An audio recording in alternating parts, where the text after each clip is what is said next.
तर जगदीशजीको प्रश्नमा जो मानिसहरूले स्याबासी दिइरहेका हुन्थे नि, आज तिनै मानिसको लेखाइ, तिनै मानिसको हेराइ, तिनै मानिसको बुझाइ परिवर्तन भयो।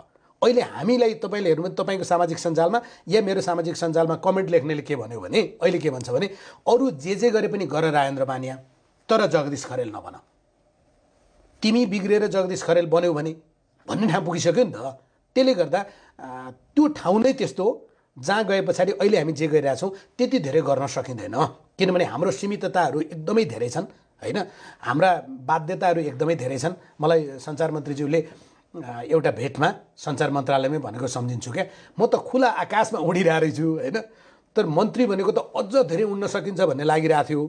तर यहाँ त यति सीमितता रहेछ, त्यो उड्ने कुरा त फरक, हिँड्ने र सामान्य पाइला चाल्ने कुरा पनि गाह्रो हुँदो रहेछ। उहाँले त अनुभूत गरिसक्नु। र त्यति बेलै उहाँले एउटा नेपाली उक्ति उखानलाई भन्नुभएको थियो नि हैन, काला कोटैले 6 महिना जागिरे खाए। उहाँको त 6 महिना जागिर करिब करिब सुरुवाती यो सरकार बन्दाको कुरा सम्झिने भने त त्यही हो।